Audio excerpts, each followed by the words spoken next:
Bonjour, bienvenue à ce nouveau webinaire de l'Association française d'agronomie en préalable du débat agronomique 2022. Et avant de donner la parole à Jérôme Bunel qui vous présentera le sujet et les intervenants, je voulais juste rappeler en attendant que vous arriviez dans la salle tous, que vous avez deux possibilités d'interagir avec les intervenants. Alors je dis les parce qu'il y en a un qui est en train d'arriver. C'est d'une part le bouton discussion ou chat ou converser, qui est en fait le chat de la plateforme, qui vous permet de nous donner des informations ou de faire part de vos soucis techniques, mais je vous rassure, il n'y en a jamais. Et l'autre bouton, alors là, qu'on vous conseille vivement d'utiliser, je vous le rappelle parce que souvent, vous avez tendance à poser vos questions dans le fil de discussion alors qu'il faut les poser dans le rubrique Q&R. Pour questions et réponses, cette rubrique permet d'organiser les questions et vous pourrez être sûr que ces questions seront répondues à la fin des interventions.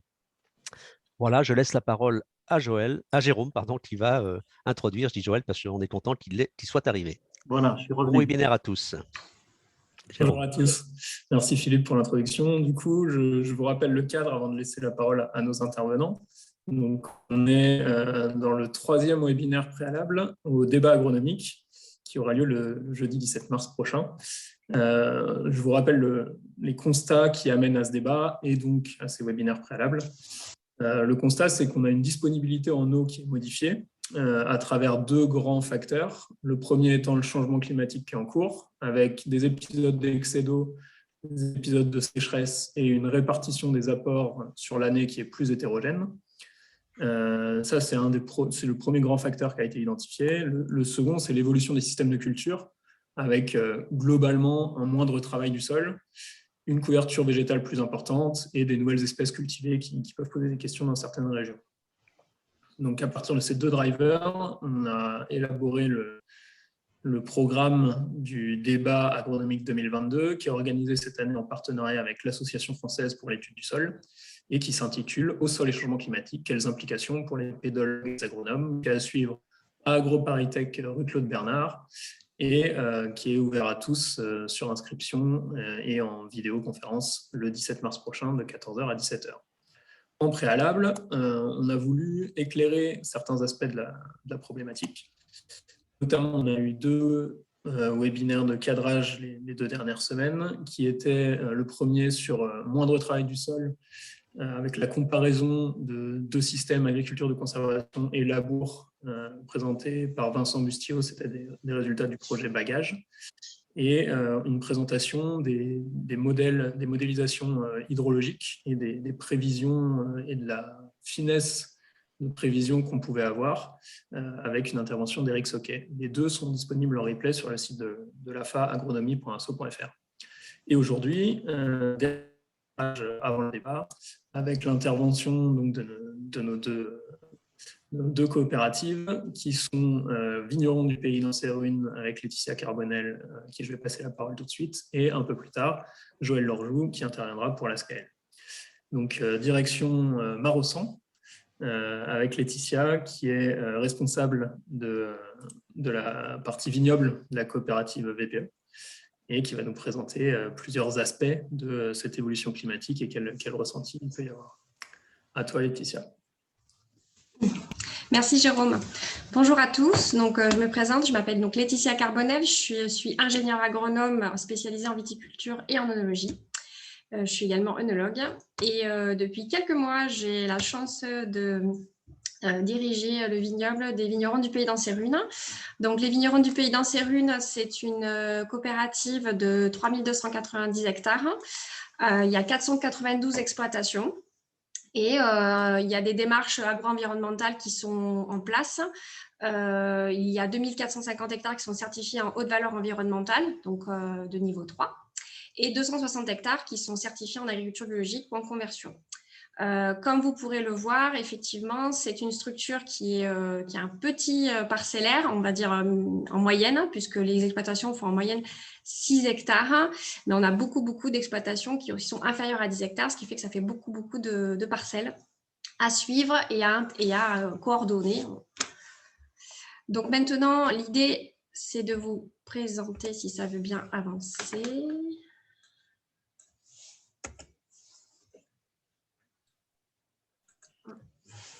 Il faut cliquer sur, tu cliques avec ta souris sur ton écran et après, en général, ça voilà. y est, c'est parti.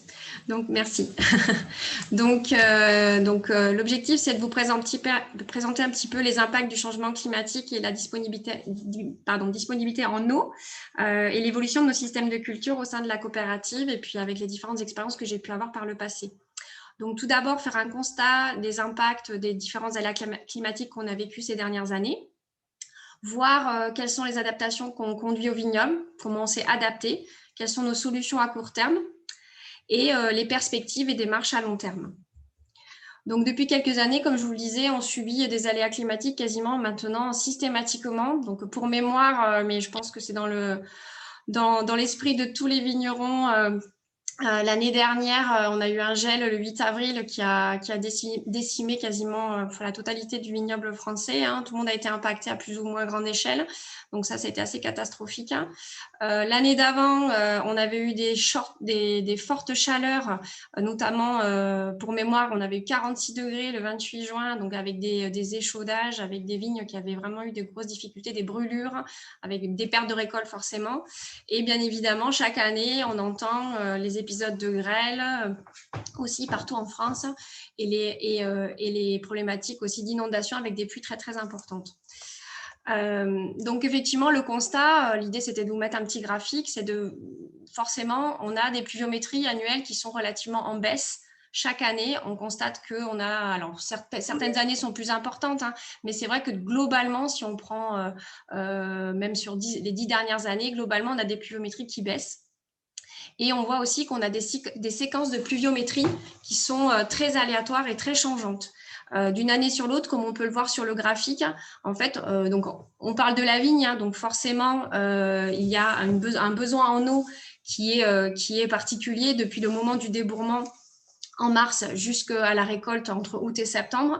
Et on voit que ces séquences de pluie, en fait, elles arrivent de manière complètement aléatoire. Donc là, pour le petit exemple, on a par exemple en 2018 200 mm sur le mois de mars, après quasiment plus d'eau. Et puis l'année 2019, par exemple, qui était une année très sèche, où on va cumuler sur la période à peine 82 mm. Donc on peut de là imaginer qu'effectivement, la vigne, elle a beaucoup de mal à s'y retrouver. Il peut y avoir des impacts forcément sur les rendements.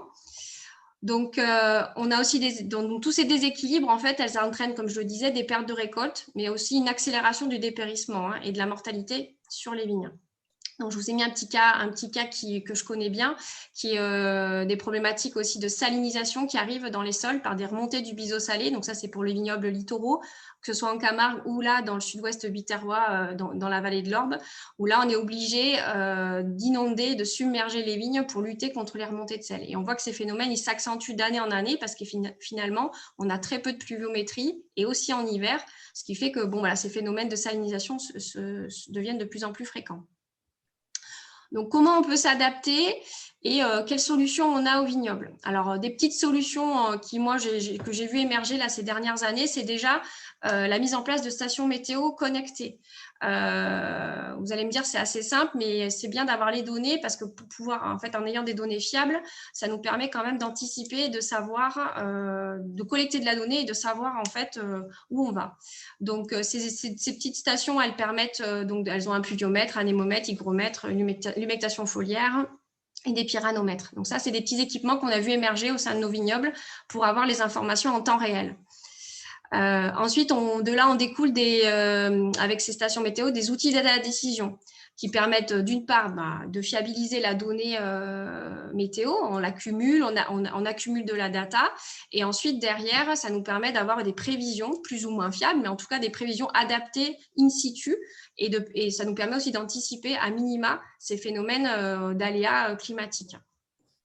Côté maladie, pareil. Donc là, je fais le lien avec ce que j'appelle OAD, c'est-à-dire qu'effectivement, tous ces outils nous permettent d'induire des modélisations pour lutter contre les différentes maladies de la vigne. Donc en l'occurrence, ici, vous avez un outil qui s'appelle AgroClim de chez Prométhée et qui permet de modéliser un petit peu les maladies et d'anticiper, que ce soit en termes de pression maladie, de sortie de l'outil de pulvérisation, parce que les données climatiques nous permettent de nous adapter en termes de pulvérisation, quand est-ce qu'on sort le pulvérisateur, en fait, et le contexte climatique est adapté à ces pulvérisations. Et ça nous donne aussi des indications en termes de pression. Voilà. Bien évidemment, on ne peut pas parler de stress hydrique, de contraintes climatiques sans parler de mise en place de goutte à goutte et d'irrigation. Donc, effectivement, le choix de la viticulture aujourd'hui est très orienté sur la mise en place de goutte à goutte, hein, pour des raisons d'économie d'eau, bien évidemment, et d'efficacité d'une certaine manière. Donc, moi, ce que j'ai voulu porter à votre connaissance, c'est quand même toutes les réflexions qu'on a autour de ces réseaux d'irrigation. Bien évidemment, il y a des choix très importants sur la mise en place de ces réseaux. Le choix des goutteurs, bien évidemment, des goutteurs autorégulants. On choisit les débits des goutteurs. Les densités de goutteurs, effectivement, selon si on les rapproche, on peut les mettre à 50 cm, à 75 cm, 1 mètre. Donc de là, on en sort une densité de goutteurs à l'hectare et ça permet là de piloter, puisqu'en fonction du débit, je vous ai mis une petite réflexion, mais pour donner un ordre de grandeur, mais en fonction des débits des goutteurs et du temps qu'on va mettre à irriguer et de la densité des goutteurs, on en sort une quantité d'eau par jour qui va être donnée à l'hectare et pour la vigne. Donc, il faut avoir en tête que la vigne, c'est un besoin annuel entre 400 et 600 mm par an. Comme vous avez pu voir, il y a des années, on n'a même pas 300 mm sur le cumul annuel et sur le moment de la végétation, on peut avoir que 82 mm. Donc, forcément, il faut pouvoir, on va dire, compléter ce manque d'eau. Et aujourd'hui, bien sûr, il est inenvisageable quasiment, en tout cas dans le sud de la France, de mettre en place une plantation sans goutte à goutte, quoi. Tant qu'on a bien sûr accès à la ressource en eau, parce que malheureusement, on n'est pas tous égaux autour de ça. Et par exemple, pour chez VPE, en tout cas, il y a plus de 50% des exploitations qui sont équipées en goutte à goutte. Et les autres aimeraient bien l'être, mais elles n'ont pas forcément accès à l'eau. Donc ça, c'est vraiment quelque chose… Alors, je sais qu'il y a beaucoup de plans régionaux, etc., qui sont en place pour essayer de récupérer un maximum de dispo, mais bon, ce n'est pas forcément le cas pour tous. Après, quand on parle de goutte à goutte, on parle aussi de pilotage, c'est-à-dire il ne suffit pas d'avoir un dégoutteur, de l'eau, etc. Déjà, c'est bien, on va dire, hein, on sécurise un petit peu, mais après, derrière, il faut essayer de piloter et d'apporter l'eau au bon moment, quoi. Donc ça, c'est encore très difficile, c'est encore compliqué pour les viticulteurs d'appréhender ce genre de choses, hein. On n'est pas, là, pour le coup, ils ne sont pas tous équipés. Nous, on a mis en place à VPE des sondes capacitives. Donc là, je vous ai mis une petite illustration, hein. C'est des sondes en fait qui permettent de mesurer l'humidité dans le sol ainsi que la température, donc à différentes hauteurs de sol. Elles font à peu près 80 cm et ça donne une indication quant à l'humectation globale du profil, puisqu'on sait que les racines sont à peu près entre 40-60 cm, des fois un peu plus bas. Mais le gros du chevelu racinaire, on va dire autour de 60 cm. Et donc là, l'idée, c'est de voir si quand on fait un shoot d'irrigation, est-ce qu'on arrive bien à humecter cette partie qui est hyper importante au niveau de la zone des racines. Voilà. Donc ça, c'est des outils de pilotage, hein, qui permettent petit à petit de s'adapter. Autre sujet, autre que l'irrigation, mais en lien quand même, c'est, moi j'appelle ça favoriser le bien-être de la plante. C'est-à-dire qu'à un moment donné, quand la plante elle est soumise à plein d'aléas, qu'elle est en difficulté, et ben si elle est bien, on va dire, si elle est dans de bonnes dispositions, on va dire qu'elle résistera plus à ces aléas. Il y aura moins de conséquences complexes. Donc moi, l'essentiel, c'est d'améliorer la nutrition. Souvent, on oublie qu'effectivement, il y a des éléments minéraux fondamentaux, hein, donc bien sûr l'azote, le phosphore, la potasse, la magnésie, etc. Et certains oligos qui sont forcément liés à la disponibilité en eau. Donc forcément, quand il y a des périodes de sécheresse, ces éléments ne montent pas dans la plante. Donc l'objectif, c'est de les rendre disponibles. Donc la fertirrigation, pour ceux qui sont équipés, effectivement, ça permet de libérer et de rendre accessible et facilement assimilable par la plante dans la solution du sol ces éléments minéraux qui sont indispensables. Et pour ceux qui n'ont pas ou en complément, on peut aussi faire les pulvérisations foliaires. Donc moi, ce que je conseille, c'est souvent de faire des pulvérisations assez tôt en saison, parce que pour essayer d'accompagner la croissance, alors bien sûr, ça dépend des éléments. Mais je pense notamment à certains oligo-éléments comme le bore, le manganèse, qui peuvent être des éléments assez bloquants en début de saison, et ça peut mettre en bonne condition, on va dire, la plante pour démarrer la saison. Voilà.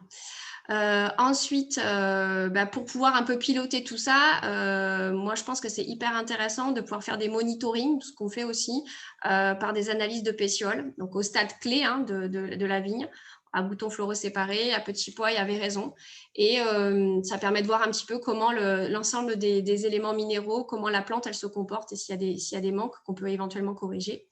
Et terminer par une analyse de sarment, parce que ça permet de voir un petit peu la mise en réserve et comment s'est passée la campagne et comment on va pouvoir attaquer la nouvelle campagne.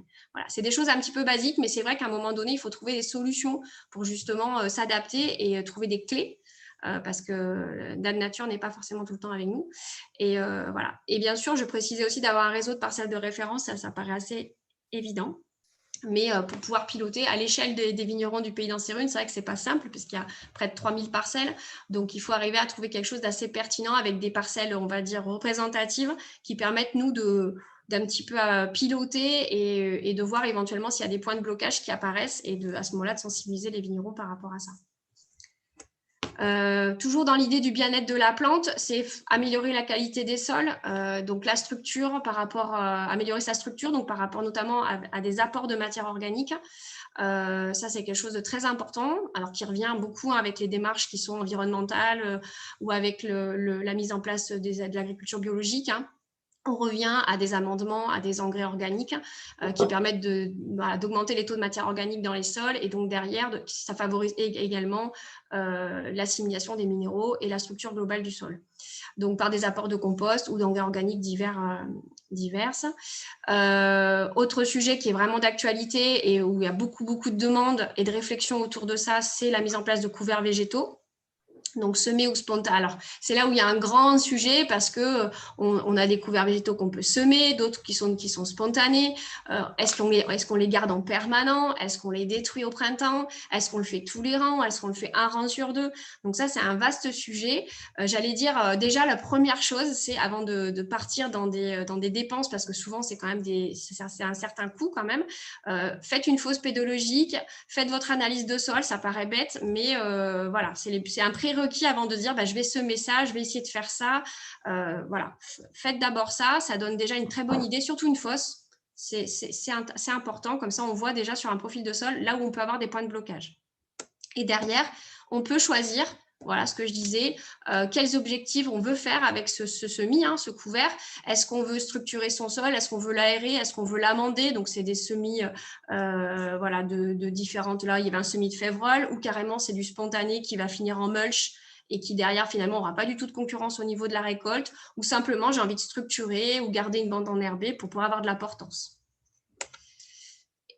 Dernier sujet que je trouve hyper intéressant, alors ça dépend un petit peu des vignobles, mais c'est limiter le dépérissement. C'est-à-dire que, effectivement, comme je disais tout à l'heure, ces aléas climatiques qui mettent à rude épreuve la vigne, et à un moment donné, il est difficile pour elle de survivre. Donc, de par nos actions, on peut aussi avoir des impacts non négligeables, notamment par la taille. Donc aujourd'hui, il y a un retour quand même à ce qu'on appelle donc des pratiques de taille non mutilantes, en respectant les flux de sève.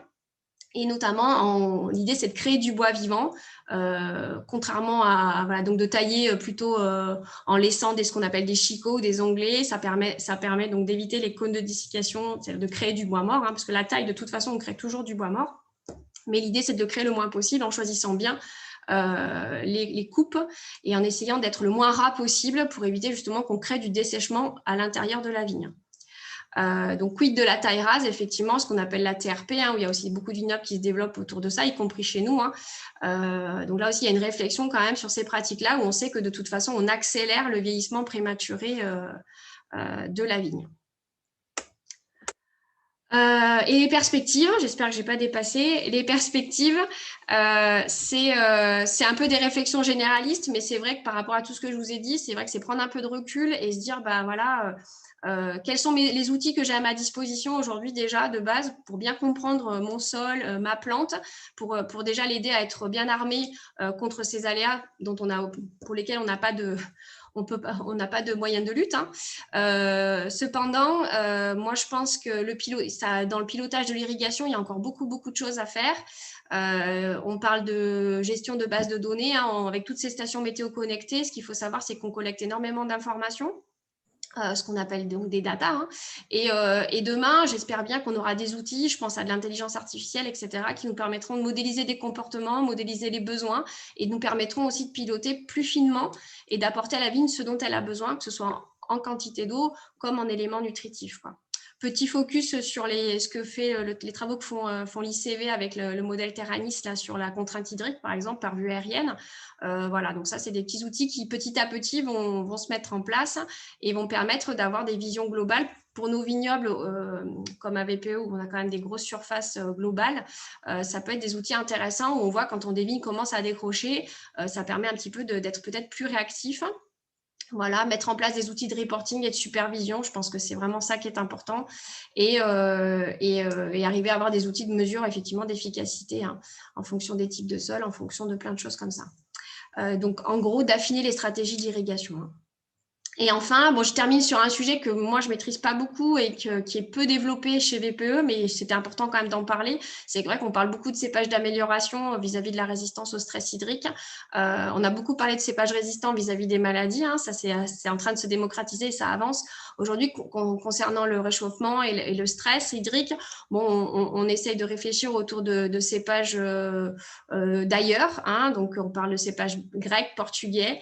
Je vous ai mis une photo de la Sirtico, qui est un cépage grec là, de l'île de Santorin, hein, qui d'ailleurs a des capacités gustatives très intéressantes parce qu'il a une acidité qui est assez remarquable compte tenu du climat dans lequel il évolue. Hein.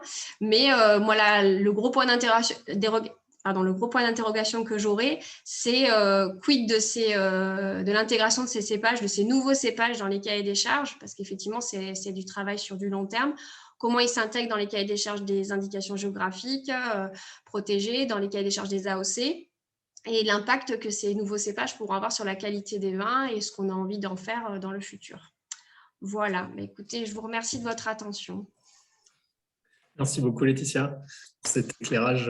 Du coup, on voit bien que la quantité d'eau est quand même vraiment importante pour vous. Et il y a des problèmes sur les épisodes extrême entre guillemets, mais la quantité d'eau est vraiment importante et du coup on y reviendra tout à l'heure. On va peut-être comparer avec le centre Val-de-Loire avec Joël Lorjou, du coup qui est responsable du département agronomie et innovation au sein de la SCAEL.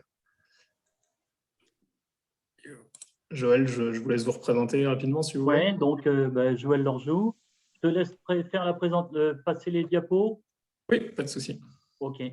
Donc, moi, je suis directeur développement sur une coopérative Grande Culture du centre Val-de-Loire. Nous, on est, la diapo suivante nous montre la situation géographique. Donc, si tu veux y aller, voilà. Donc, vous avez la petite carte de France pour montrer qu'on est effectivement dans le bassin parisien, à 80 km à l'ouest de Paris, avec un territoire assez couvert. On est une coopérative à l'échelle départementale, pas complètement à l'échelle régionale, mais on déborde un peu du département. Et les spécificités, c'est un groupe coopératif où on a un pôle agricole, mais on a aussi un pôle de trading international. Donc, on fait du marché de gré à gré avec un pôle de trading sur, en particulier, l'Afrique, le Moyen-Orient en particulier. On a des activités de laboratoire aussi, de microbiologie, laboratoire d'analyse céréalière, mais aussi de microbiologie. Et puis, un peu un lien avec le grand public, avec des magasins gamme vert sur un axe de territoire. Voilà, pour la présentation globale du groupe. Si on regarde le chiffre d'affaires de la partie agricole, c'est à peu près une COP qui collecte à peu près 500 à 600 millions de tonnes, donc 600 000 tonnes. On est structuré avec un maillage assez fort. Et dans les activités, on a une activité centrée majoritairement sur effectivement la production de grandes cultures. On est un des départements les plus forts en colza en termes de surface. On est impliqué dans les semences, on a une branche agriculture biologique. On n'est pas trop impliqué dans l'élevage uniquement sur les parties approvisionnement. Et donc, on alimente tout ce qui est intrant pour les agriculteurs et on est une structure de collecte et de mise en marché importante. En termes de diversification, on a lancé un projet lavandin. Donc, effectivement, ça explique, vas-y, tu peux passer, ça explique aussi l'évolution climatique d'un point de vue modeste, puisqu'en fait, le lavandin pousse assez bien un peu plus au nord que la Provence. Et c'est surtout le fait qu'on a des secteurs de Beauce où c'est des argilo-calcaires superficiels. Donc, on est sur des sols qui ressemblent assez nettement à des sols du sud, très drainants, très caillouteux, sur lesquels, effectivement, on a un projet là.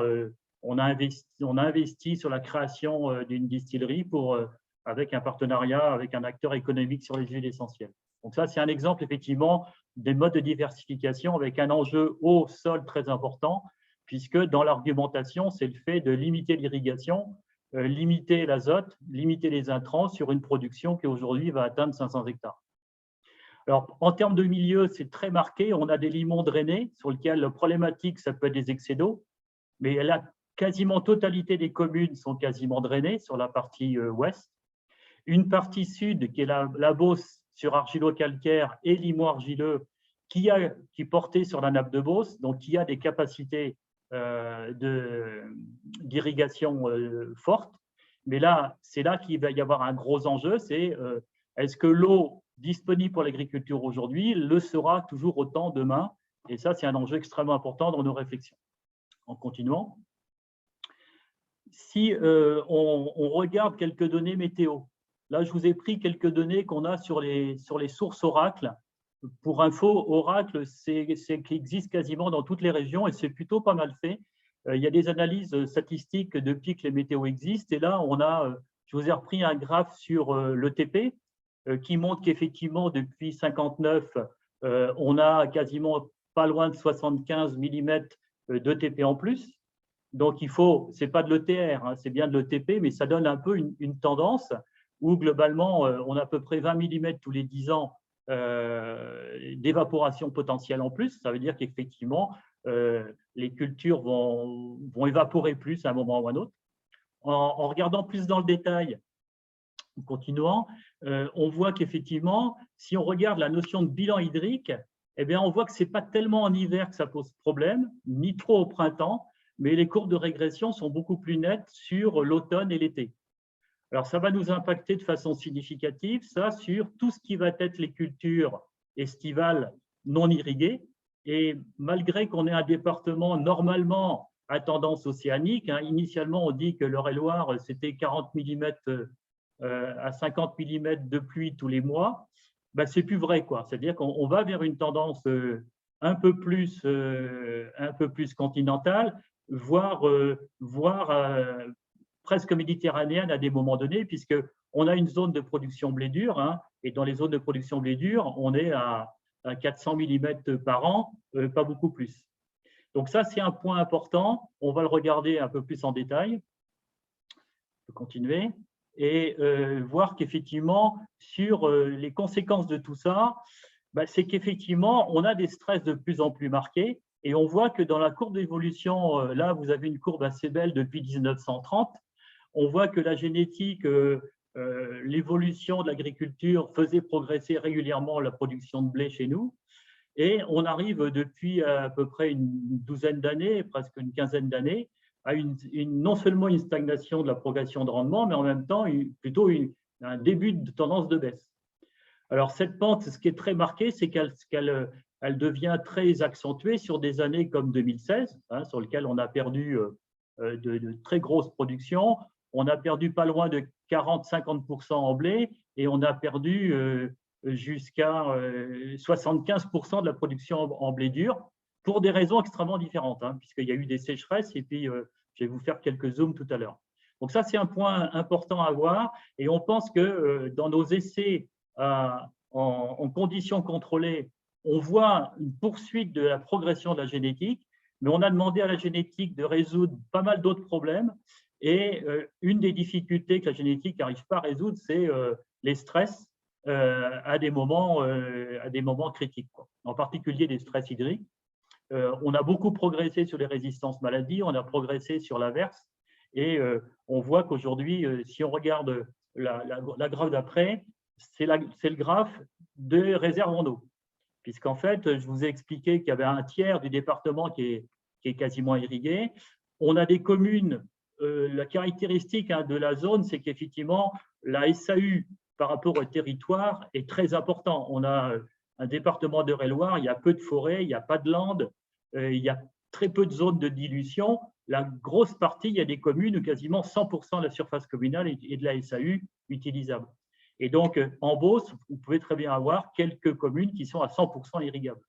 Bon, là, on voit, c'est des graphes qui montrent que sur la tendance depuis pas mal de temps, il y a quand même une certaine stabilité de la nappe d'eau. Il y a eu des mesures, un schéma d'organisation qui est mis en place, des quotas, des suivis de gestion, et globalement, c'est plutôt assez sécuritaire que la nappe d'eau est relativement stable. Donc ça, c'est un point qui permet de sécuriser les productions, on va dire, industrie. Sur le maïs grain, on voit un effet moins net puisque le maïs grain, il profite des effets de température, puisqu'en fait, on a une tendance un peu à la régression de la progression, mais ça progresse toujours et on le constate sur 2 points. Les rendements aujourd'hui en maïs, on peut atteindre des 14 tonnes, hein, c'est possible à atteindre chez nous. On commence à avoir des rendements qui sont un peu proches des rendements charentais, voire des rendements des Landes. Une augmentation aussi des indices, puisqu'on tardifie, et en même temps, on a des récoltes qui, elles, on tardifie les indices sans retarder les récoltes. Alors, c'est aussi l'évolution génétique, hein, puisqu'il y a eu des indices des maïs, on va dire, dentés, qui ont gagné en précocité et ça nous a permis de déplafonner. Après, le truc plus inquiétant, c'est l'évolution des poids. Et là, je fais appel à la problématique de l'évolution en termes de la transition agroécologique, parce que la baisse extrêmement forte des poids sur la région, là, on a perdu 60 000 hectares. Si je fais un zoom sur l'Eure-et-Loir, on a perdu, je regardais tout à l'heure, à peu près 30 000 hectares en 20 ans, quoi. Si je traduis ça en termes d'azote, ce que ça signifie en volume d'azote non capturé par les légumineuses, c'est assez colossal, c'est plusieurs milliers de tonnes d'azote qu'on a perdu dans le système de production. Donc là, il y a vraiment un vrai problème. Ce n'est pas lié à une volonté de ne pas faire, c'est lié à une certaine succession de problématiques. La première, c'est les sécheresses de printemps, avec des avortements et des niveaux de productivité du pois qui sont en régression, hein, c'est-à-dire que si le rendement du blé, il a tendance à être stable, voire un petit peu plus faible, le rendement du pois chez nous sur 20 ans ou 30 ans, il est en régression négative. C'est-à-dire qu'on pouvait faire 50 quintaux de moyenne il y a 20 ans, on venait plutôt à 30, 35 aujourd'hui. Donc la compétition après économique entre le pois et les autres productions explique cette courbe. Il y a les sécheresses printanières, stade limite d'avortement qui fait que à 25 degrés répété plusieurs fois, on perd très vite les gousses. Deuxième point, la phanomycèse, hein, maladie racinaire qui n'est toujours pas résolue en termes, on va dire, d'alternatives réelles. Et puis la compétition sur les marchés entre le blé et le pois. Donc ça, c'est important d'illustrer ça par rapport à tout ce qui est attente de la diversification des cultures dans la transition agroécologique, qui pour moi est loin d'être acquise si on ne résout pas la problématique d'accès à l'eau. On va continuer. Alors les points de repère, c'est que chez nous, les périodes sans pluie sont beaucoup plus longues qu'avant, c'est-à-dire que on passe sur des périodes où on peut avoir 1 mois et demi, 40-50 jours sans pluie, donc ça, ce n'était pas vraiment connu avant. Les cumuls thermiques sont plus élevés. Donc, on a à peu près avancé sur 1 ou 2 générations de 15 jours la date de moisson. Sur l'Île-de-France, centre-Île-de-France, on moissonnait en août. Maintenant, on moissonne en juillet. La moisson est quasiment finie à la fin juillet. On l'a dit tout à l'heure, les indices des maïs, on a progressé les indices des variétés. On est passé d'un indice 250 à quasiment des indices 380-400. Tout ça cache de grosses hétérogénéités annuelles. Et ce qui est le point fort, c'est que la dépendance à la disponibilité en eau est extrêmement forte pour les cultures de printemps. Donc là, il y a un vrai antagonisme entre la diversité des cultures et l'accès à l'eau, parce que s'il n'y a pas l'accès à l'eau, c'est très compliqué d'embarquer nos agriculteurs sur la diversification, en particulier de cultures de printemps. Alors, je vais vous mettre quelques zooms, quelques points de repère plus précis. Des effets inattendus. Gros problème blé dur chez nous en 2016. Pas pour des raisons d'excès, il a fait chaud en 2016, mais le blé dur a perdu énormément son potentiel par un mois de juin absolument tout ce qu'il ne faut pas pour le blé dur, c'est-à-dire c'est couvert, c'est frais, c'est pluvieux et il n'y a pas de rayonnement. Et en fait, c'est plutôt par le manque de rayonnement et cette aberration d'un mois de juin extrêmement couvert qui nous a fait perdre beaucoup de nombre de grains et une réduction très importante du PMG qui a été consécutive aussi par le fait que ce mois frais en absence d'énergie lumineuse a été suivi par des problématiques aussi de limitation par des températures et du manque d'eau. Donc, on a eu deux problématiques, un avortement très fort lié à ces conditions climatiques à la période de post-floraison, et on atteint sur le blé dur une perte de 75% du rendement. Donc, si vous voulez, par rapport à ça, il faut non seulement imaginer une perte pour l'agriculteur, mais une perte très forte sur l'enjeu économique et la collecte et les filières. On a souvent tendance dans les dossiers agronomiques à pas trop parler filières. Là, nous, c'est un peu notre enjeu. Hein. On est constructeur de filières et en particulier, cette année-là, on a perdu des contrats. Et les contrats se sont réorganisés sur le marché canadien et autres. Et on a mis 2-3 ans avant de récupérer nos clients quand on ne peut plus fournir une filière demandeuse. Donc ça, c'est un exemple très significatif. Après, des effets plutôt attendus. Alors, les effets attendus, c'est sur les problématiques des couverts. Donc là, on a des couverts où c'est très compliqué d'arriver à les faire lever, et ce qui fait que les biomasses produites ne sont pas à la hauteur de ce qu'on espère. Donc, l'aspect efficacité agronomique des couverts est bien relativement perturbé par ces phénomènes de déficit hydrique sur la période estivale et automnale. Sur les intercultures courtes, là, c'est pareil, c'est une galère à réussir.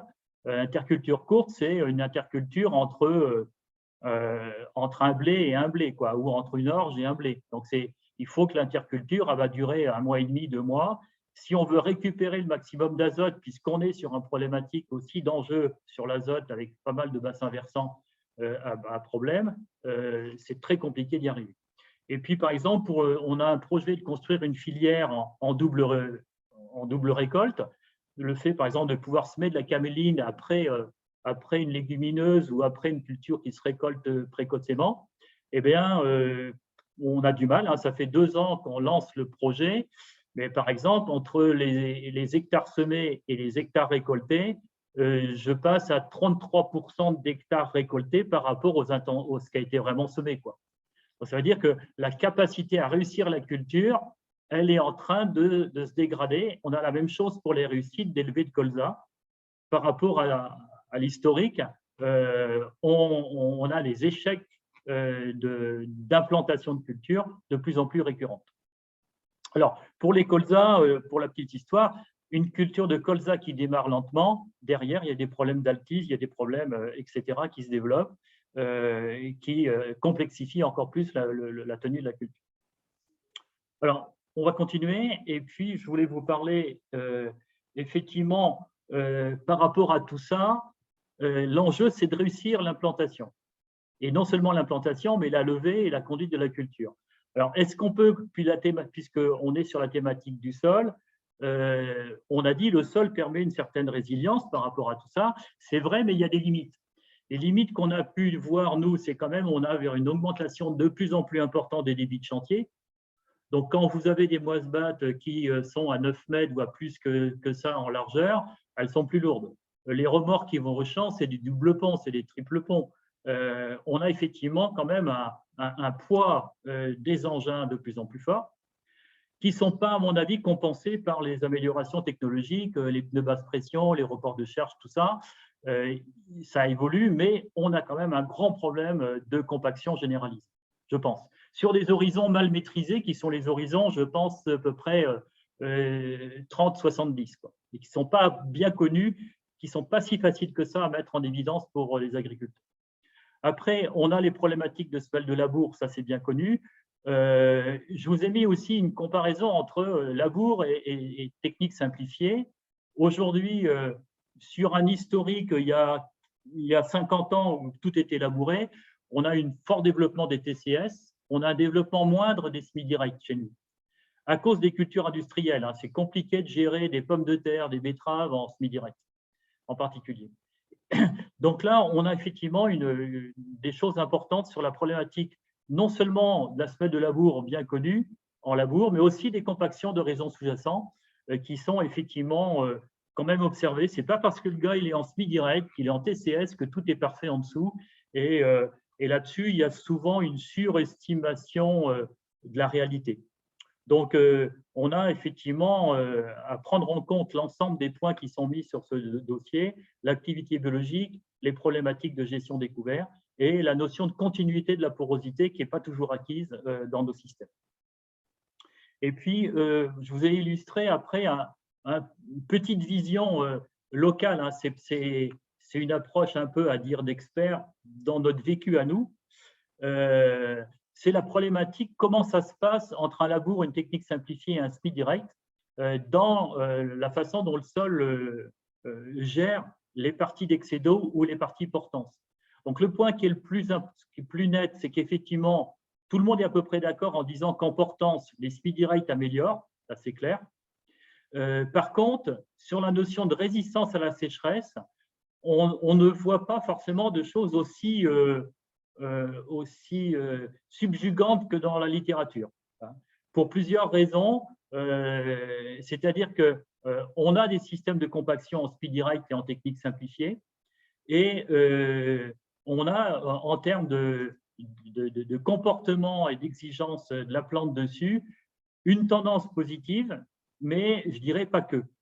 Donc, on a sur ces évolutions-là quand même un débat, ce qui explique aussi que les agriculteurs sont relativement prudents, parce que pour aller en speed direct, il faut gérer les couverts, et les problématiques d'échec de gestion des couverts est un peu une façon de remettre en cause ces aspects-là. Donc, je voulais un peu vous illustrer ça sur le fait qu'effectivement, pour nous, c'est pas si l'histoire sur le terrain est pas aussi belle que dans les bouquins, on va dire, sur ces aspects-là. Et puis, je vais terminer, je crois, ma dernière diapo, c'est qu'effectivement, par rapport à ça, si on veut que le sol permette un peu plus de résilience pour la réussite des cultures de diversification, il faut peut-être qu'on améliore un certain nombre d'indicateurs. Hein. On connaît encore mal l'exploration racinaire. De faire des fosses, nous, on a développé, bon, je ne vais pas reprendre ce qu'a dit Laetitia, mais effectivement, on a des réseaux de stations météo, on a développé des systèmes avec BIAPI d'agriculture de modulation, avec des cartes de sol, des profils de sol, des définitions de potentiel. Donc, il y a effectivement des dossiers en cours là-dessus, mais c'est relativement lourd, c'est coûteux, et pour le moment, on est un peu en manque d'outils simples et rapides à diffuser sur ces connaissances-là. Donc, je pense aussi à tout ce qui est dynamique de la matière organique. On travaille un peu les projets type agro-écosol, mais on a du mal aujourd'hui à avoir des indicateurs faciles à développer pour intégrer, je vais dire, la capacité du sol à recevoir une graine et à réussir l'implantation. Donc ça, c'est peut-être des points sur lesquels il y a des pistes à développer. Voilà quelques illustrations que je voulais partager avec vous. Merci beaucoup, Joël. Peut-être un petit parallèle entre vous deux, enfin, entre vos deux présentations. On se rend compte qu'on parle du changement climatique, mais au final, ce sont les changements climatiques, parce qu'on voit que les impacts, enfin déjà, les constats sont vraiment différents. Certes, il y a plus d'épisodes extrêmes dans les deux cas, mais au final, on se rend compte que ce qui est limitant, ça va plus être vraiment quantité d'eau pour VPE, alors qu'au niveau de la scale, ça va plutôt être soit manque d'eau pour les semis, soit des épisodes manque de chaleur, ou avec l'exemple du blé dur, même si c'était un épisode exceptionnel. Et surtout, dans les deux cas, par contre, quelque chose qui vous rejoint, c'est il y a des solutions au niveau de la parcelle et il y a des impacts filières et société, parce que quand on se pose la question de est-ce qu'il y aura suffisamment d'eau disponible pour de l'irrigation, quand on se pose la question de est-ce que dans le cahier des charges des nouveaux cépages ça peut rentrer, est-ce qu'on casse une filière ou on en crée une avec le lavandin ou le blé tendre, enfin, ou le blé dur, ça pose ces questions-là aussi, quoi.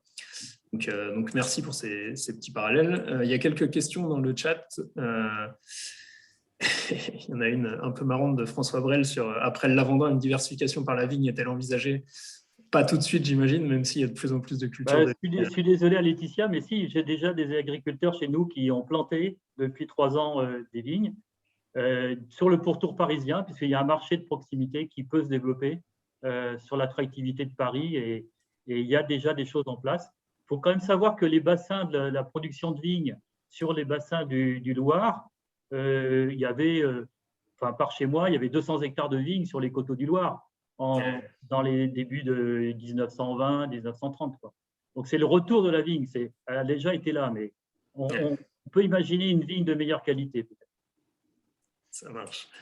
Il y a des questions pour Laetitia sur est-ce que… Alors, il y a une question sur la profondeur d'exploration racinaire.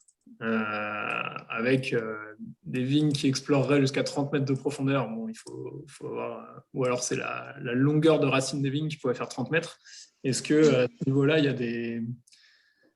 est-ce qu'il y a des travaux, ou est-ce que tu as connaissance de… En fait, ça dépend beaucoup aussi de la nature du sol et de comment est le sous-sol et comment la vigne elle peut aller, on va dire, chercher en sous-sol ce dont elle a besoin. Mais c'est vrai qu'après, il faut quand même avoir en tête la partie notamment des radicelles qui font la nutrition, etc. C'est des vignes, on va dire plutôt de structure, elles peuvent descendre peut-être très en profondeur. Il y a un côté structurel. Mais après, est-ce que derrière, elles ont une fonction d'assimilation ça, j'en suis pas du tout sûre. Après, moi, j'ai jamais observé ce type d'enracinement. Ça me paraît fou, mais par contre, des longueurs totales, oui, effectivement, ça peut s'envisager, ou sur un chevelu global, quoi. Mais de toute façon, ça dépend vraiment du côté limitant du sol. Pour la petite histoire, avant d'être chez VPE, j'étais en Camargue et là, on avait la nappe qui était la nappe d'eau salée, qui était à 1 mètre en dessous du niveau du sol. Donc, forcément, les racines, elles étaient jusqu'à 80 cm et après, il n'y avait plus du tout de racines, quoi. Elles ne descendaient pas, quoi. Et le gros du chevelu était aux alentours de 40 cm. Donc, voilà, elle s'adapte, en fait. Tout dépend si elle peut descendre, ce qu'elle peut aller explorer. Ça marche. Une autre question de François Brel, du coup, qui est à la FEID. Quand l'eau du réseau, des réseaux, je ne sais pas s'il y en a plusieurs sur les 3000 hectares, là, n'est pas accessible, est-ce que des solutions de réutilisation des effluents de steppe sont à l'étude ou mises en œuvre? Alors, chez VPE, je ne peux pas répondre. Par contre, effectivement, j'ai bien travaillé par le passé sur des solutions de réutilisation des eaux usées traitées de stations d'épuration, notamment sur 7. Et je peux dire que oui, c'est des solutions qui sont intéressantes. Elles peuvent avoir 2 fonctions. D'une part, sur le côté forcément eau, nutrition, voilà, pour l'eau, et puis aussi pour le côté fertilisant.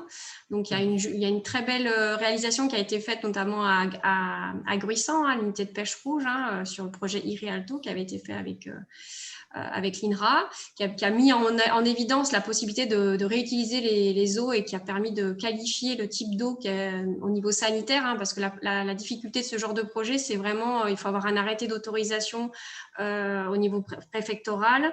Ensuite, il faut avoir des analyses très précises parce qu'il faut, au niveau microbiologie, il faut que les eaux soient très, on va dire, très peu riches, on va dire, ou pas carrément d'absence d'éléments pathogènes notamment, même si on est sur une irrigation par goutte à goutte, c'est pas de l'aspersion, c'est très localisé, mais même avec ça, il y a la réglementation française aujourd'hui, elle est assez contraignante pour ce type de projet. Normalement, il y a une réglementation européenne qui doit être transcrite en droit français et j'espère qu'elle sera un peu plus, on va dire, light. Et ça permettra justement à ce que des projets comme ça puissent se développer beaucoup plus facilement. Aujourd'hui, c'est assez contraignant, quoi. Et voilà. Mais c'est vraiment des voies d'exploration, hein, parce qu'il y a là, pour le projet de 7, par exemple, il y avait plus de 900 000 mètres cubes qui étaient disponibles, hein.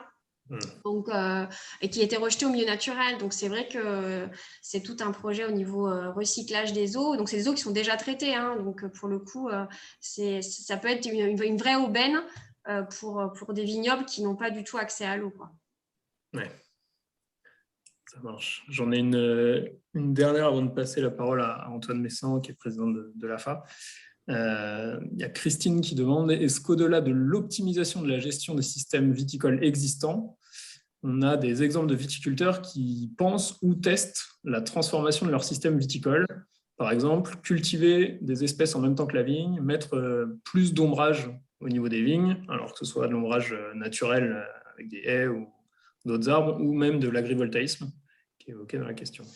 Alors, il y a des projets qui se font, alors chez VPE, pas à ma connaissance, mais effectivement, il y a des solutions qui sont testées un peu partout.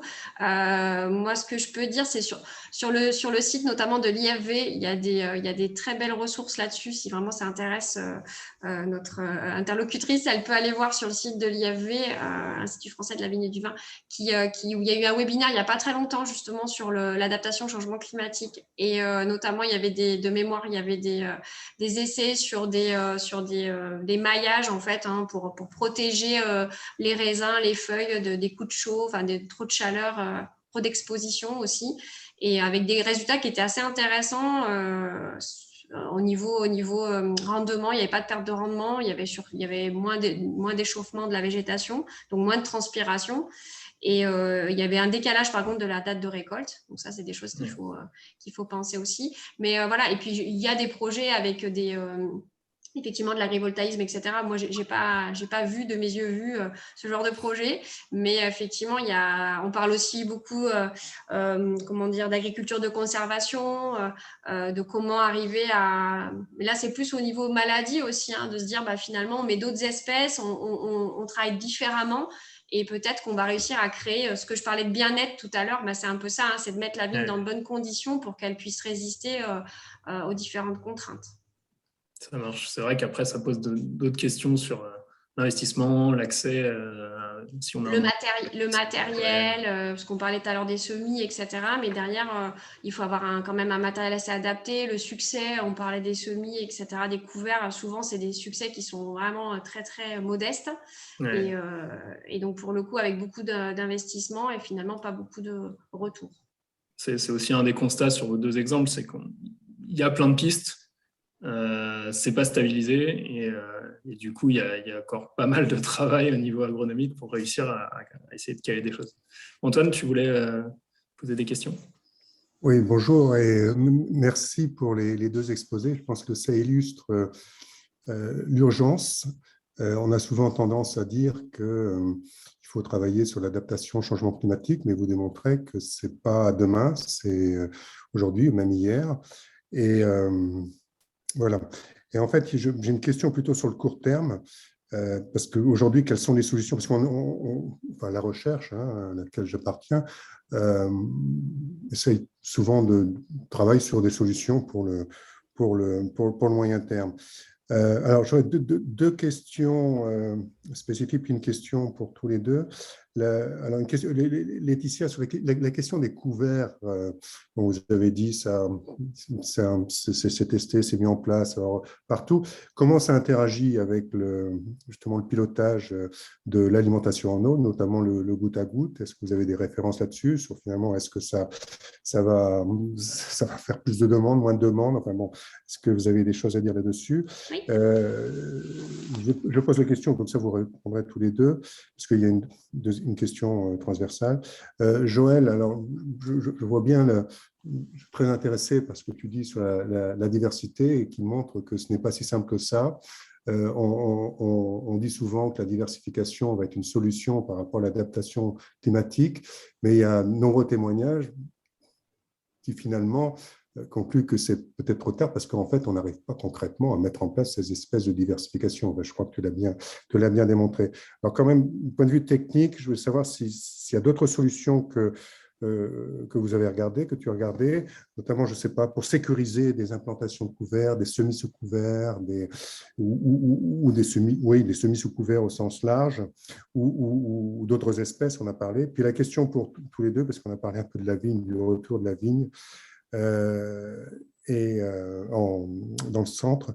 Mais est-ce que vous envisagez, mais franchement, ça c'est pour le moyen terme, l'agroforesterie, est-ce que c'est des choses qui sont agitées dans vos régions pour minimiser l'impact à venir? Mais ça, c'est plutôt pour celui qui va venir, quoi, parce que ça va se dégrader et pas forcément, pas régler les problèmes d'aujourd'hui, parce qu'évidemment, c'est pas en implantant aujourd'hui des arbres qu'on va régler les problèmes du jour. Voilà. Alors, je me lance.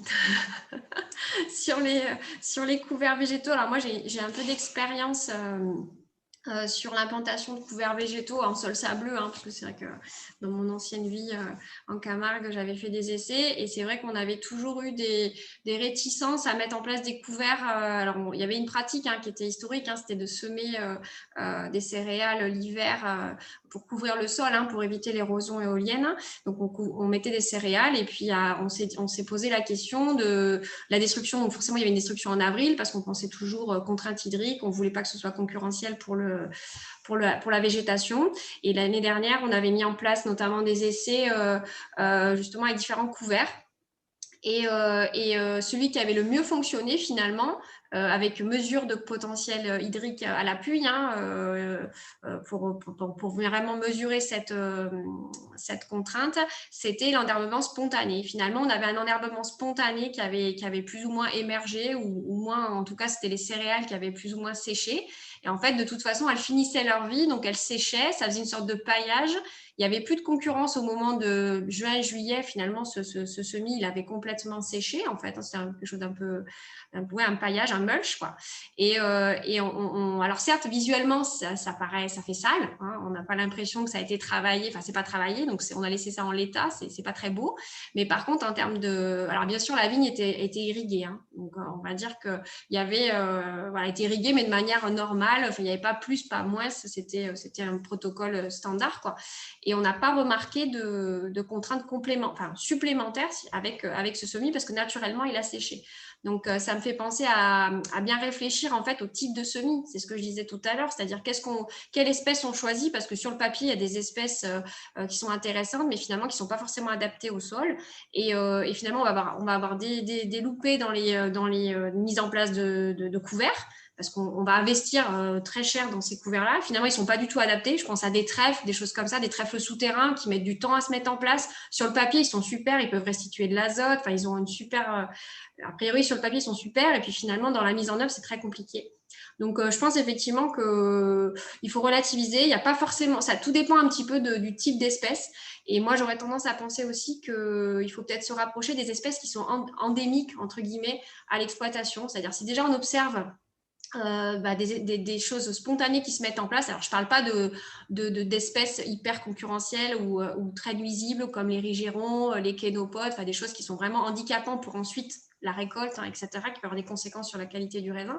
Mais effectivement, si on a un couvert qui va être assez, on va dire, stable, enfin pas très haut, qui évite d'aller, qui ne va pas dans les raisins et qui va sécher après derrière en période estivale, effectivement, on peut imaginer que ça fonctionne bien a priori, quoi.